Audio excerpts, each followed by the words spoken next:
Kumusta mga bay? Kumusta? So ngayon, gagala-gala na lang ulit tayo.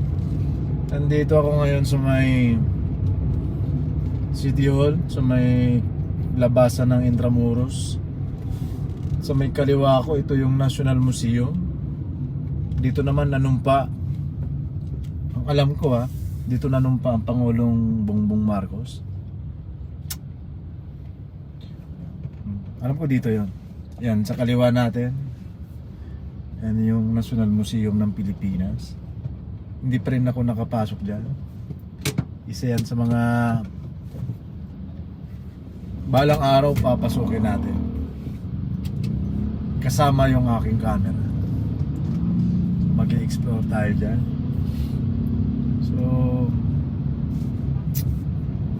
So ngayon, gagala-gala muna tayo dahil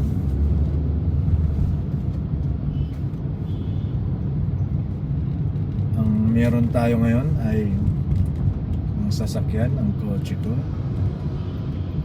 Pag marami tayong oras, yan, maglalakad tayo. Kasama yung camera ko. Isa yan sa mga inaasam-asam ko na sana ay pagbibigyan ako ng pagkakataon maraming oras para explore. I-explore natin yung Maynila na hindi naman natin na-explore.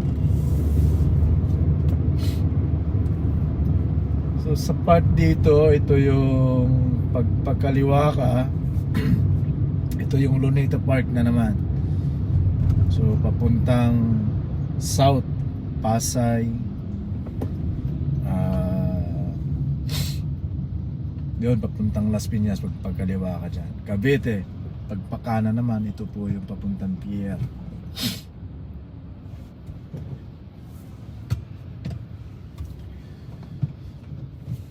So kahit tanghalin tapat, sabi nga nila coffee is life. So talagang pagtatanda ka na, no? Talagang pagtatanda ka na, unti-unti mong magugustuhan yung mga pangmatandang gawain. Dati-rati hindi po ako nagkakape, pero siguro sa puyat, so totoo nga naman, isa yung mga kape ang mga nagpapagising sa atin. So dito po tayo sa Luneta. Ito po yung itsura ng Luneta tuwing hapon. So maraming namamasyal. Naka-green na naman. Kung kailan naman talaga gusto kong huminto, laging naka-go. Kung gusto ko naman na naka-go, laging naka-stop yung traffic. Sa kaliwa natin, daming taong namamasyal. Alam nyo ba na saan ba yun? Dito sa may Luneta, merong monumento dito. Hindi sa monumento, parang kung sa lupa, parang mark. Alam nyo ba na dito magsisimula yung 0 kilometer? Diba? So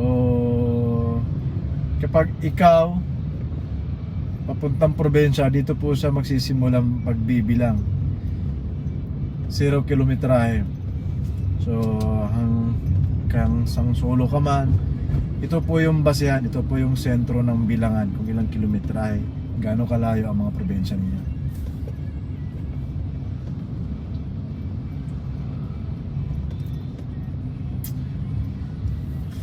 So medyo traffic sa Ruas Boulevard. So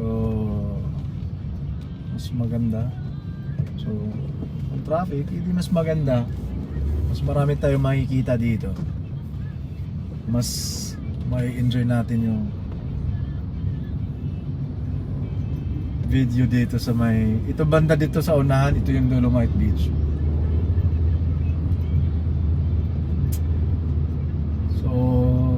So ngayon ako lang mag-isa. wala akong kasama ngayon, kaya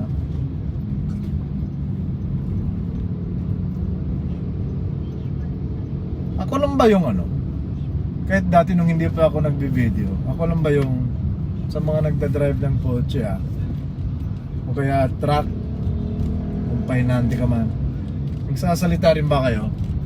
Nagsasalita rin ba kayo ng kayo lang mag-isa?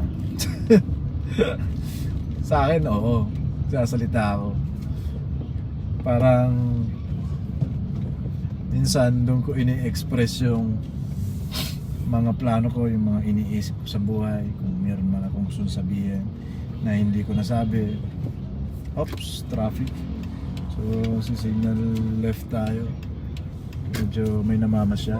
Dito po yung entrance ng Dolomite Beach. Ayan. Bandang kanan.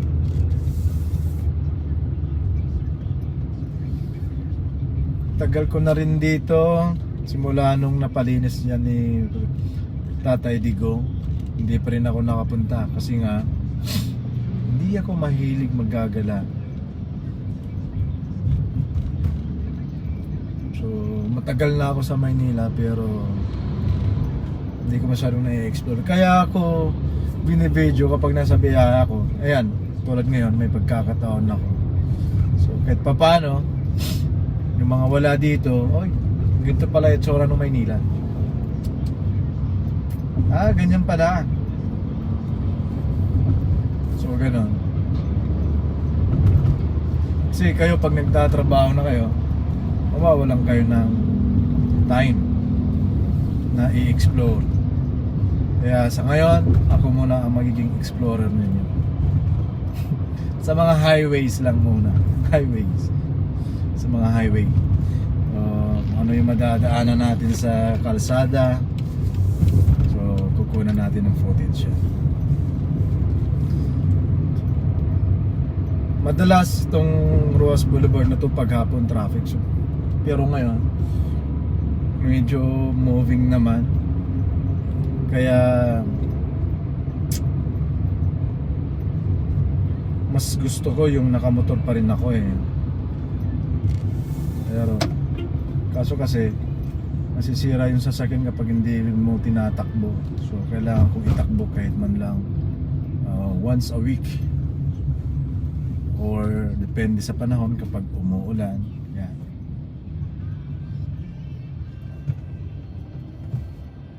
Ba't ba ako lumipat dito sa gitna? Dapat sa kanan.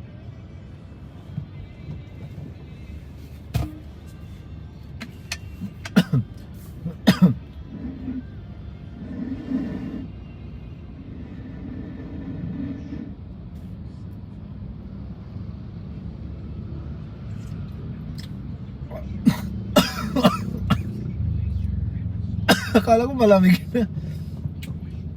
Mainit pa pala. Hindi ko pala nabuksan.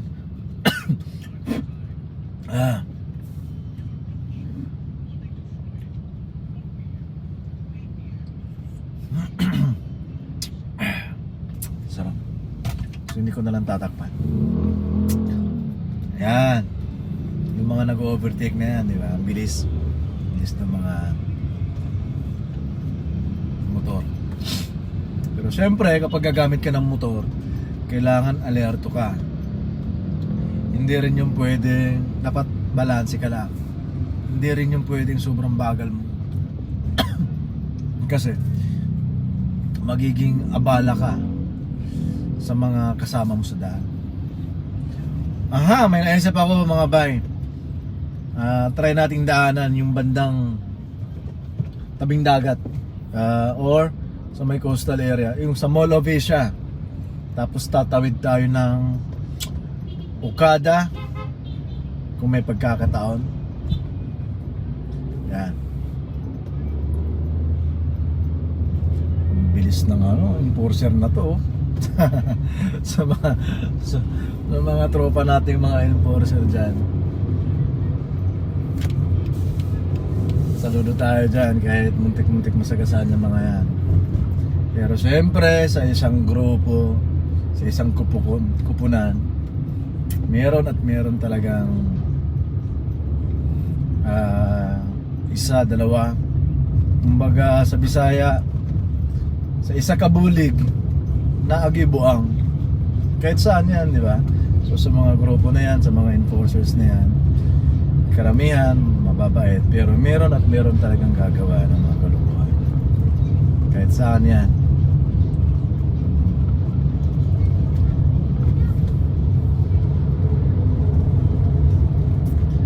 Yan, so kakanan tayo dito sa PICC. So pagkakanan tayo dito, makikita natin dito yung madadaanan natin si sino ba yung nag-viral sikat na Pares, Diwata Pares. So madadaanan natin, so masusulyapan natin, pero hindi naman tayo bababa doon, susulyapan lang natin para may idea lang kayo. Diwata Pares Overload.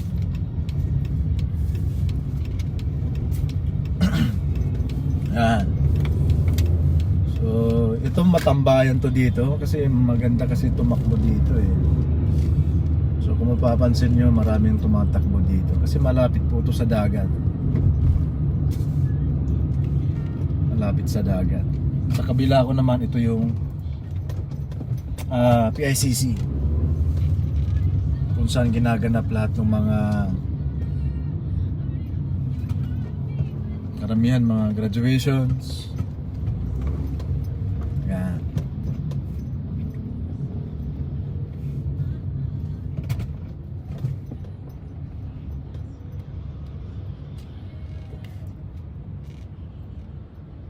So yan, kailangan natin mapagbigay. Bibigyan natin. Sa kanan ko naman, ito yung Harbor Center. Harbor Square. So kapag tatambay ka dyan sa may kanan na to, may mga restaurant, may mga tambayan. Tapos sa harap mo naman ay dagat. Makikita mo yung mga yate. Pero sa linggo, napakaganda pumunta dito sa Harbor Square na to. Ang dami-daming mga naglalakad, tumatakbo, as in Zumba, yan. Pero hindi pa ako nakatambay dito, nadadaanan ko lang.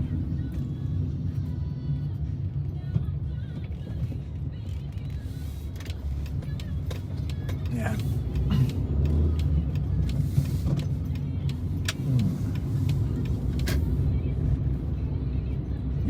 Yung PICC malapit yan sa may Star City. So sa harap ko ngayon, kapag kumaliwa ka, kumaliwa ba? Not sure. Hindi. Nawawala na ako. Ay, mali pala yung ito pala yung PICC. Ano ba yung tinuro ko kanina? Sorry guys. Ano ba yan?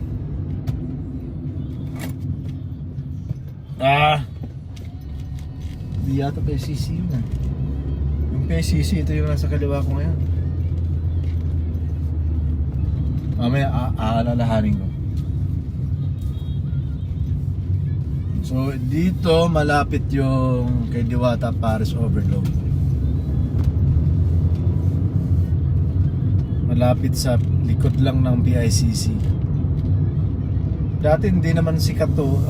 Marami ng to tinda, talagang nag-viral lang talaga tong niya eh. Dahil sa tulong ng mga nagba-vlog. So alam mo naman, malakas makapang hype yung mga vlogger na yan. So, lalo na pag magaling. Nangyari dun sa Innova na yan, parang gusto maghahanap ng kabanggaan. Yan, dito po. Sa bandang kaliwa ko, dito po yung pwesto ni Diwata Pares Overload. Yan. Yang harap ko na yan. Yan, sa bandang kaliwa. Dito po yun. So sa ngayon, update. Wala na. Tapos na yata yung ano niya eh. Wala nang masyadong tao.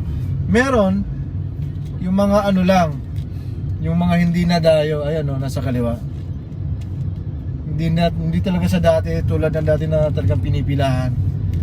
Ano na, bumabalik na po sa dati. So update po dun sa Diwata Paris Overload. Parang katulad na ng dati, na yung karamihan ay mga customer ay doon, nasa paligid. Nandito yung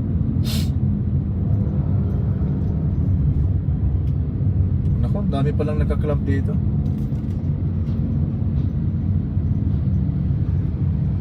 Yung mga kalapit bahay lang. Maganda kasi yung location kasi iikot ka lang. Madadaanan mo na yung ano nila.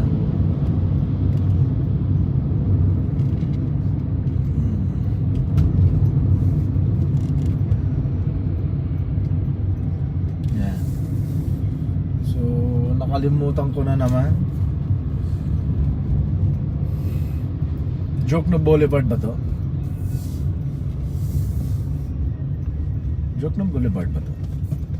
Yung papasok ng MOA galing dun sa may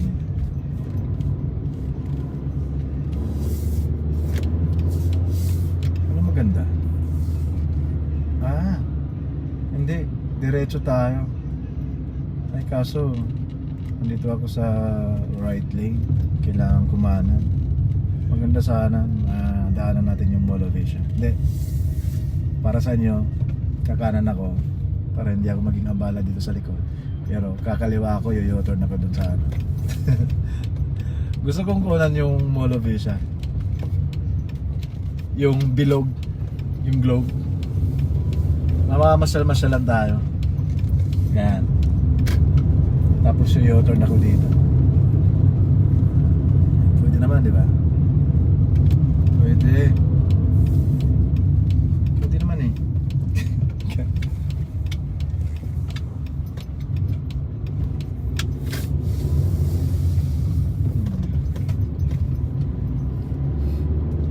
So ito po yung Mall of Asia. So malawak po ito.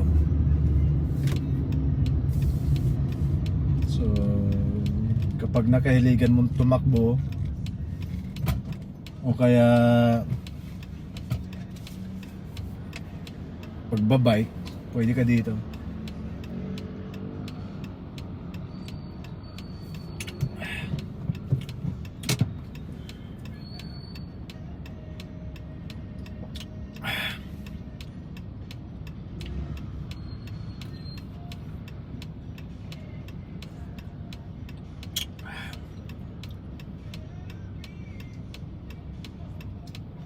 Pag mga ganitong intersection, ingat ka sa mga kasi iba-iba eh. Iba-iba yung mga signage nila eh. Minsan naman sa mga ganitong sitwasyon, nandito ako ngayon sa may pinakaharap, no. Meron talagang strictly talaga na kapag no right turn during red light. Tapos meron namang iba na meron namang iba na ano ba tawag nito?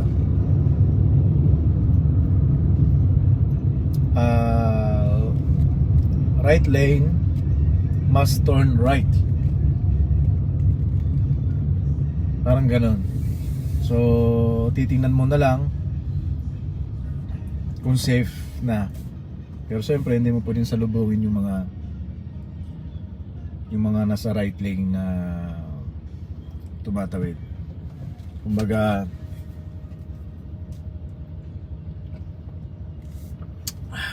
ano bang tawag nito?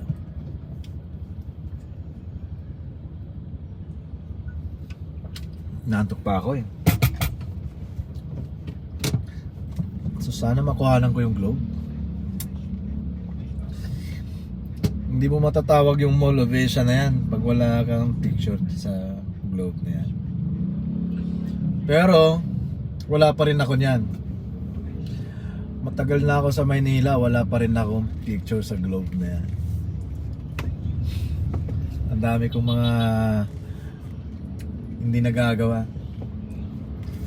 Kahit na matagal na ako sa Maynila. Ayan na, ayan na. Ayan na. Ayan na. Ayan na. Yun. Didistansya ako konti para makita ko yung ano.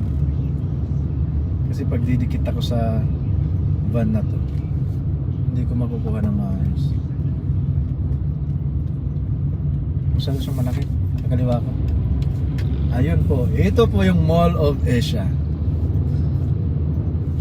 Yan. Sabi ng asawa ko, isa sa mga engineer gumagawa ng bilog na yan.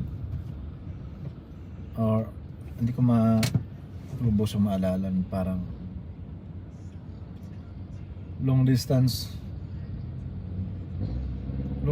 relatives nila or anak nung kaibigan niya, Ilonggo, parang gano'n, anak ng kaibigan ng parents niya, parang hindi ko yan, isa sa mga gumagawa ng globe na yan.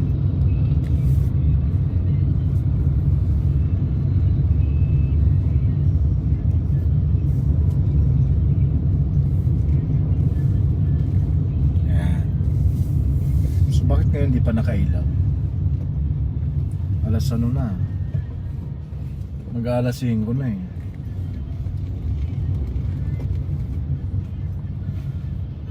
So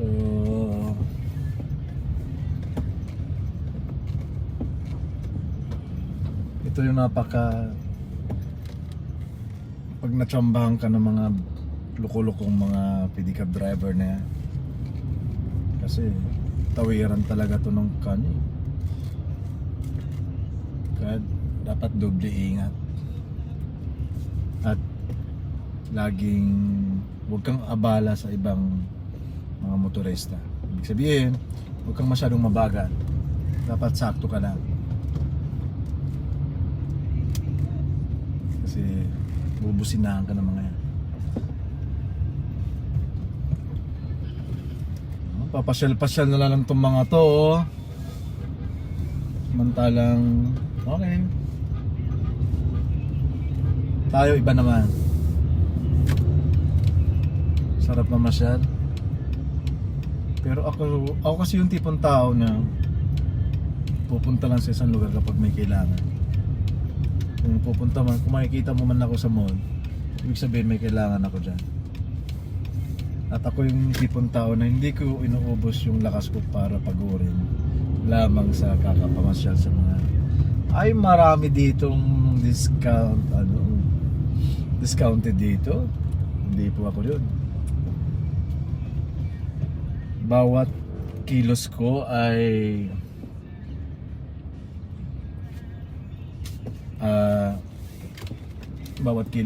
nakasulat at lahat ng ginagawa ko ay may dahilan. Meron. May concert ba? Ito yung Mall of Asia Arena. Yan. Ito naman ginaganap kapag mayroong mga Koreanong may concert. Dito yan. Sa may kanan ko. Yan. Ito po yung MOA Arena. Dito po rin yung ginaganap kapag may mga liga ng mga basketballista sa mga NCAA, lahat. Yan. Sa may kanan ko yan. So talagang maganda dito sa Pasay. Ito po yun. Ito po yung syudad na yan. Maganda kapag may pera ka. Pero pag wala, gutom abutin mo dito. Ganda.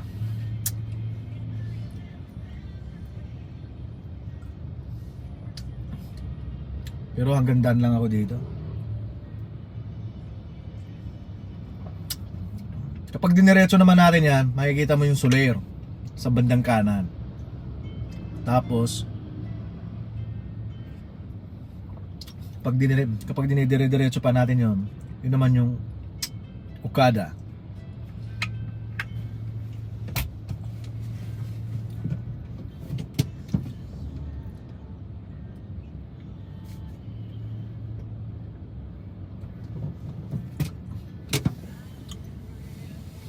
Sarap mamasyal.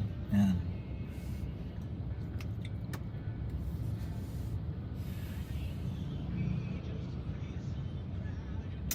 Kaya sana dumating ang panahon na marami tayong oras sa ganito. Ang dami-dami kong pwedeng nais gawin na hindi ko magawa ngayon. Yung mga gusto ko na mga hindi ko nagagawa ngayon. Sana darating ang panahon na magawa ko yung mga gusto ko, mga nais ko sa buhay. Talagang may traffic talaga. Ayan. Ito kasi mga to pasaway, nagdo-double lane kasi. Mga paliko, yun yung mga reckless driving ano. Diba?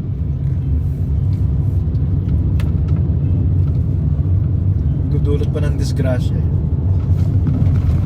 Yan. Sa bandang kaliwa naman yung makikita mo ngayon yan.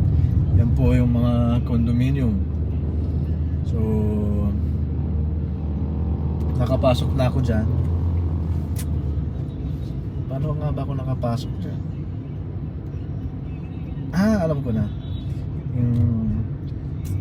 Meron akong kaibigang boss na meron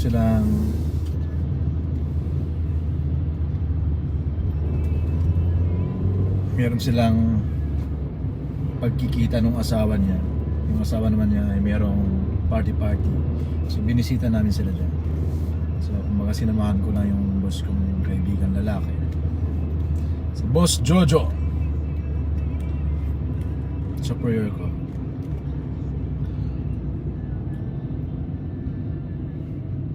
So yan, medyo maluwag pa dito, banda dito. Yan, ito yung sa kanan, ito po yung Soler. Kung makikita nyo.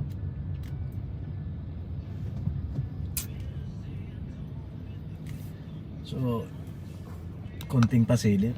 Yan. Yun po yung Soler.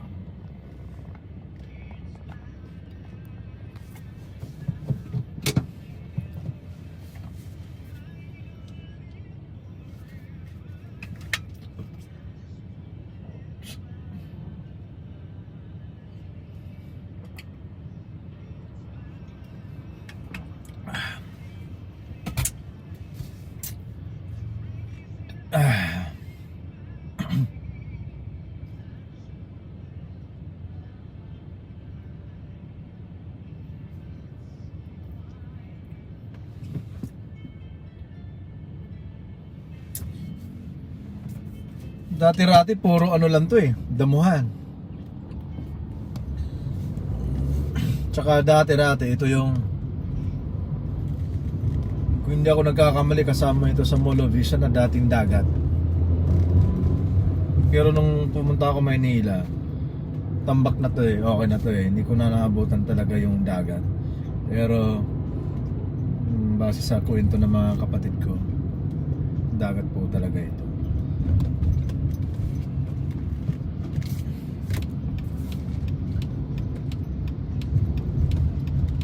Na tinambakan lang. Pero kita nyo naman kung ano, ganda. So parang extension po ito ng ano, I think Paranaque na yata ito, yung part ng Okada. Yung MOA, Pasay. Parang may part ng Paranaque itong lugar na to.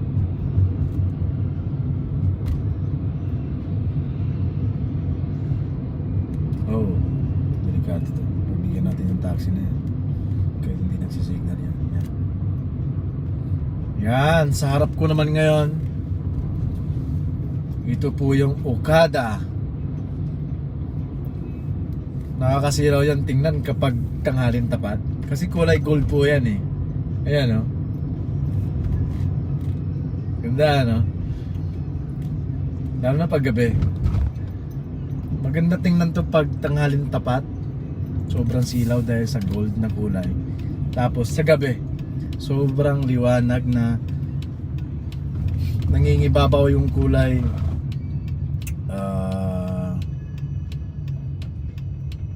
Maroon ba? Parang ganun. Maroon. Magenta.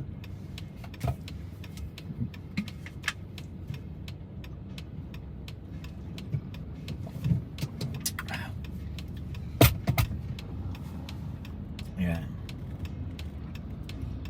Hindi ko pa napasok tong Okada na to eh. Pero sa Soler, nakapasok na ako dyan.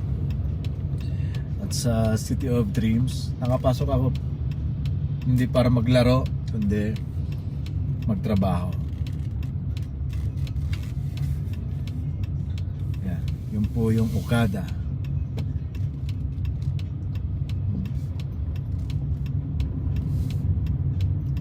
Para kang nasa Macau.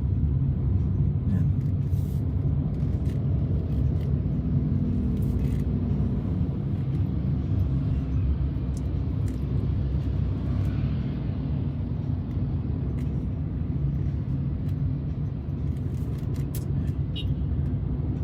Masarap, maganda, masilayan dito pag gabi dahil puro ilaw at syempre ano na rin po siya, hindi na ganun kainit. Ito bagong condo to, mga sa harap ko ngayon. Dati wala pa yan. Gentry Manor. So lahat yan, puro tambak lang yan dati. Puro dagat lang yan. Pero kita mo naman ngayon.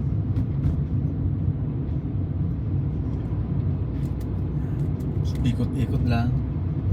Sa part na to medyo maluwag lahat ng traffic.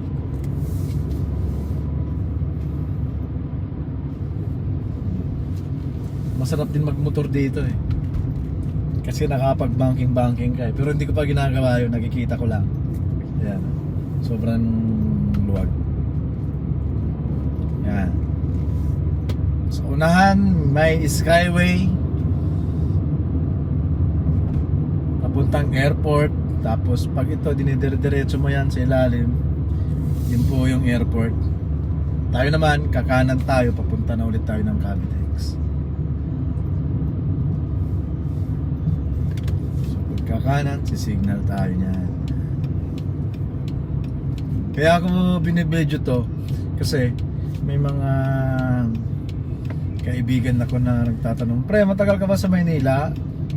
Saan ka ngayon? So para bang nafe-feel ko na papunta sa dito, at least magkaroon siya ng knowledge kung anong lugar ang papasokin niya, pupuntahan niya.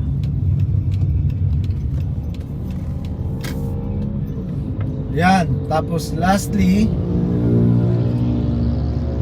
yung bagong gawang PITX, dito po yun. Sa bandang kaliwa ko naman, yan, PITX, Paranaque Integrated Terminal Exchange. Ito po yung terminal. Alam ko may mga bus na rin papuntang probinsya sa mga Kabisayaan, Mindanao, dito sa PITX. So karamihan, lahat ng bus ng Cavite humihinto dito sa PITX. At hindi na sila pwedeng dumiretso ng Maynila.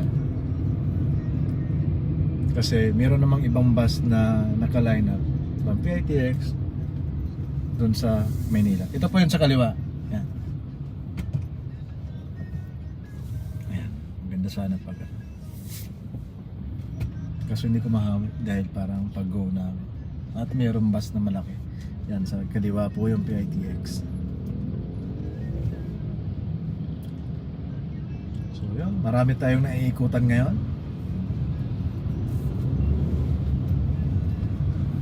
From Rojas Boulevard, Luneta, Intramuros, Luneta, PICC, CCP Complex pala.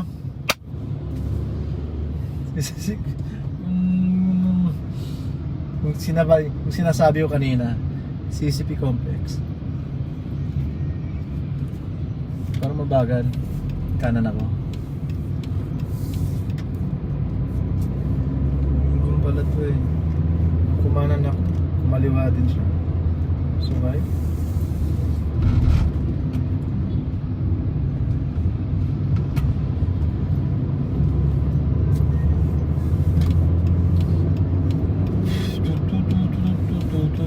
Daming nakamotor oh. Yan. Yung mga yan, papuntang Cavite yung mga yan.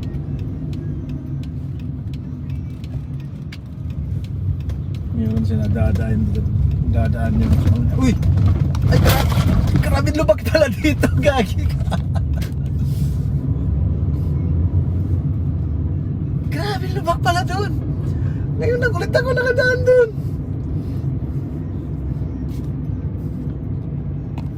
Yung camera ko nagulat ako dun ah. Pero maganda na rin yun. Alam mo kung bakit? Dati nung maganda pa yung daan na yan, ang daming umaharoot kahit paliko.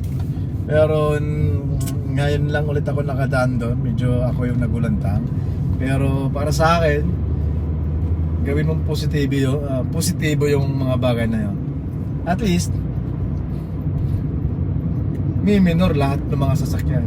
Okay lang yun, wag nyo nang ayusin yun.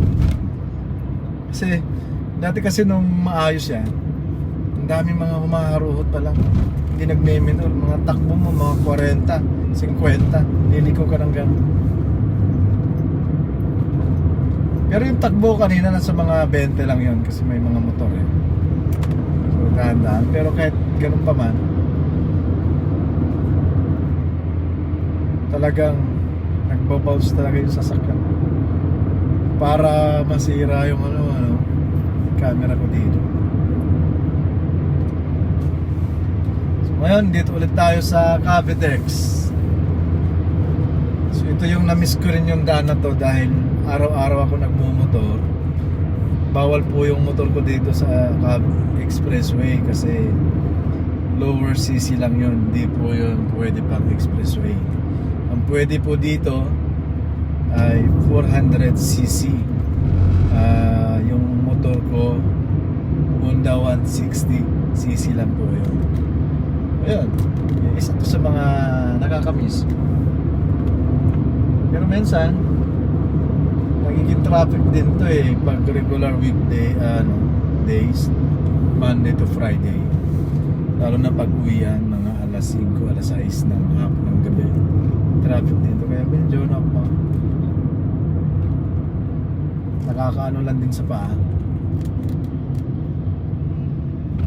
Class 1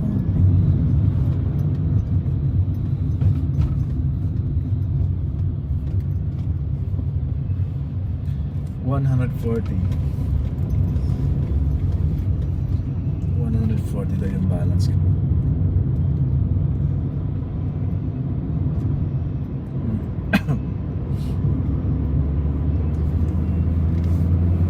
So yan, sobrang ganda ng daan.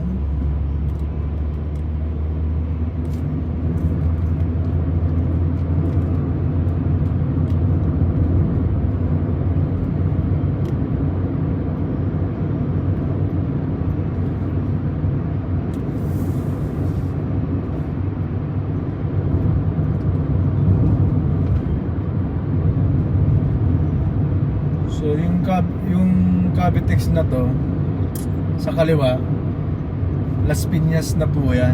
Part na po siya ng Las Piñas.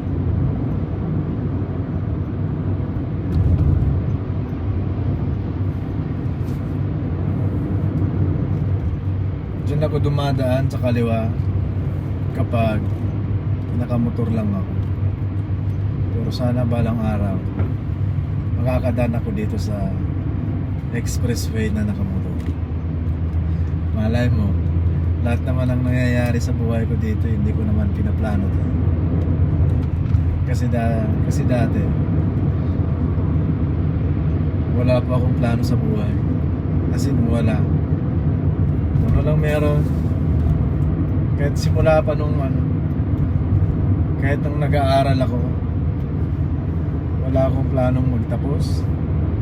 Kung ano lang yung meron. Kung ano lang yung meron. Kaya shout out dun sa ate ko na si Ma'am Inday, Ma'am Inday Emily. Siya po yung sumama sa akin ng enrollment ng college. Na wala man lang akong iniisip kung anong kukunin kong course. Yun, nag-enroll lang ako. Nag-enroll lang ako. Nang hindi ko alam kung ano magiging trabaho ko pagkatapos. Tapos, awa ng Diyos, natapos naman. Tapos nung natapos yun, wala, trabaho lang ako. Natanggap ka naman sa trabaho. So, ganun. Lahat ng nangyayari sa buhay ko ay hindi ko pinaplano. Bagkos, lagi kong sinasabi sa Diyos na bahala ka na po. Bahala ka na po, Diyos, kung ano man tatahakin ko sa buhay. Importante lang, layo mo ako sa kapamakan at laging ligtas. Pag ganito, mayroong ambulansya, minor ka. Huwag ka makipag-ambulan dyan. Kasi alam mo kung bakit? Sa personal experience ko rin, kasi nakasakay na ako sa ganyan eh. Ambulansya na yan eh. Maliban sa pagiging makatao o kaya sa disiplina sa daan, kapag ikaw kasi, ikaw mismo yung nasa loob ng ambulansya na yan, iba ang feelings mo. Dati kasi naranasan kong sumakay dyan nung yung panganay kong anak na si Oma ay na-hospital. Grabe yung mga panahon na yun, na-hospital dito sa may hospital dito malapit sa Las Piñas, Perpetual Hospital. Kailangan siyang itakbo sa ibang hospital. Hindi ko maalala kung anong hospital. Makati Medical, hindi ko maalala. Kasi yung doktor niya na available lang, meron doon sa hospital na yun. At madaling araw yun. Alam mo ba nung ano? Siyempre, naghihingalo yung anak ko nun. Tapos ikaw yung nakasakay ngayon sa ambulansya na yun.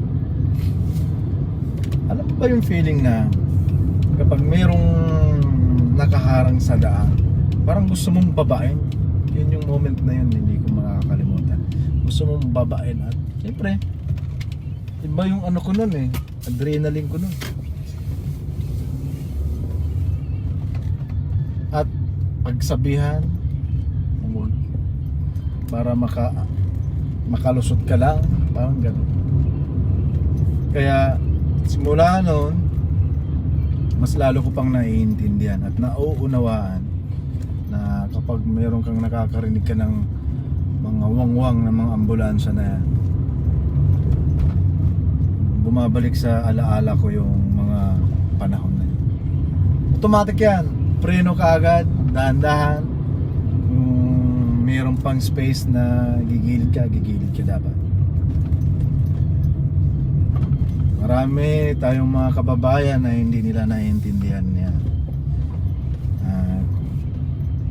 Mindset nila kapag mayroong nakawangwang na ambulansya, mas lalo pa nilang binibilisan yung pagmamaneho.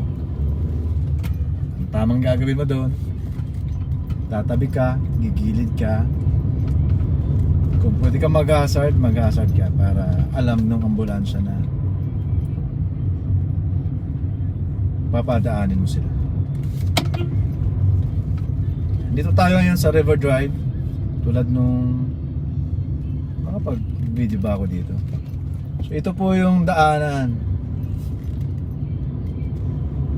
ng mga taga BF Las Piñas. Shortcut po ito. At yung mga taga Cavite, River Drive, isang magandang alternatibong daan para maiwasan yung traffic dun sa may highway ng Las Piñas. So dati-rati yung nakikinabang lang dito yung mga taga Las Piñas lang eh.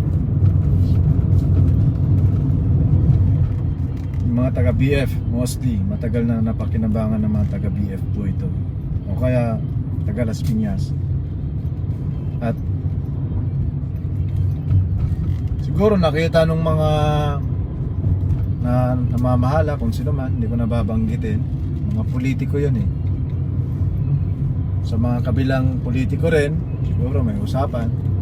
So ngayon, nagkaroon ng tulay papuntang Cavite. So ngayon, nagkaroon ng access yung mga taga Cavite. At ngayon, napapakinabangan na rin ng mga taga Cavite. Pwede silang dumaan dito. Shortcut rin ito kasi sobrang traffic kasi din sa Cavite.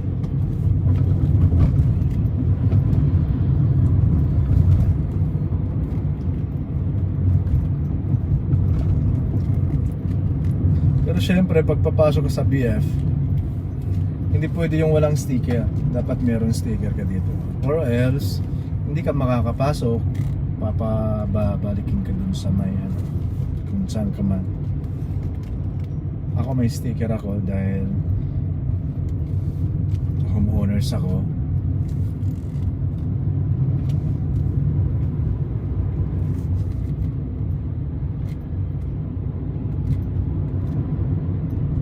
Ayan. So wala pong traffic dito.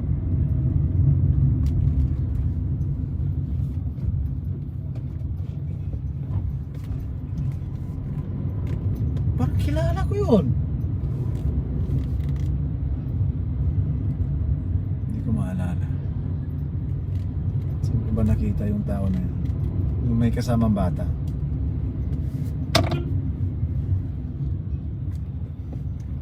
Saan ko ba? Parang kilala ko yun.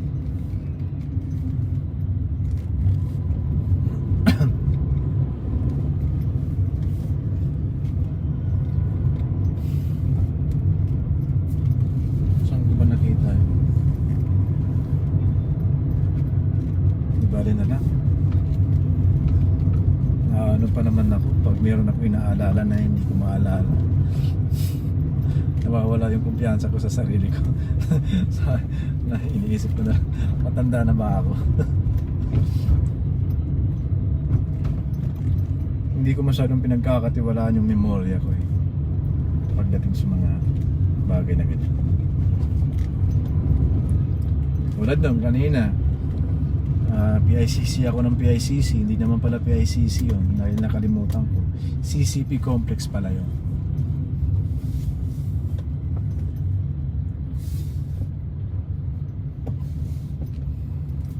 So mayroong konting build up lang, pero kasi may nahalo, may motor. Alam ko bawal po yung motor dito sa River Drive. Anumang oras kung mayroong nakaharang na enforcer doon sa dulo ng exit, ay titikitan ka. Kasi talagang bago ka palang pumasok doon sa River Drive, ay may nakalagay na po doon na bawal po ang motor.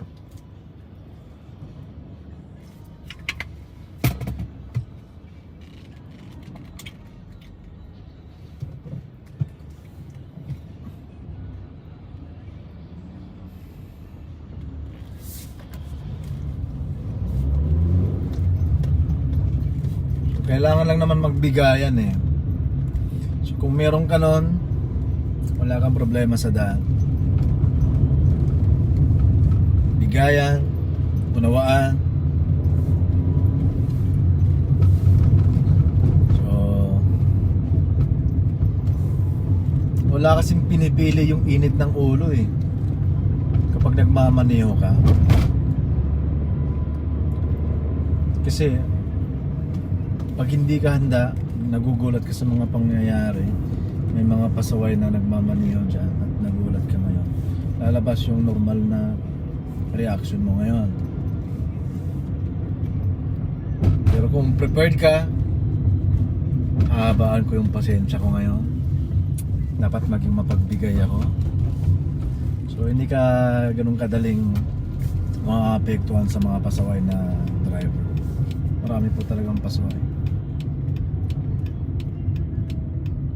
Lalong-lalo na sa Maynila. Bubukas na po siya. Tik! Sa Malodo pa yung gwardiya. Babait pa ng mga gwardiya dito sa BF.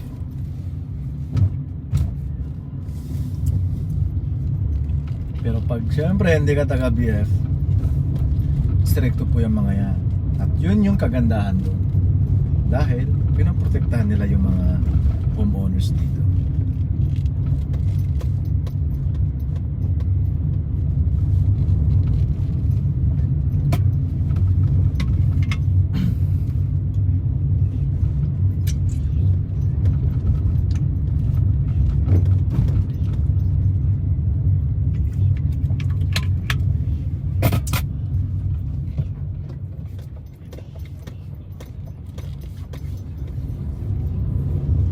Si Kuya, naka-text.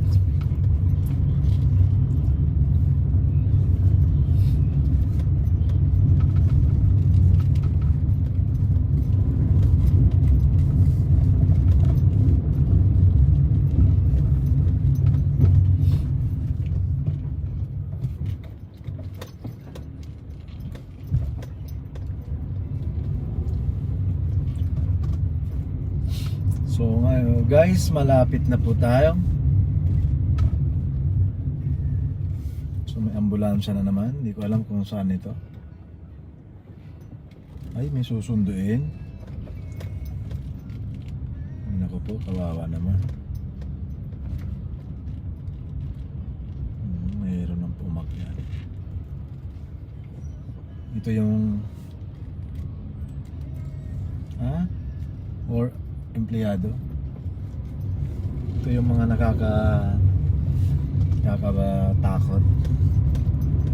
Mapalapit ka sa mga gamit sa mga sasakyan na yan. Ayaw ko na. Alright guys, hanggang dito na lang. Maraming salamat po kung meron mang nakikinig at nakikipasyan. Hanggang sa muli. Salamat.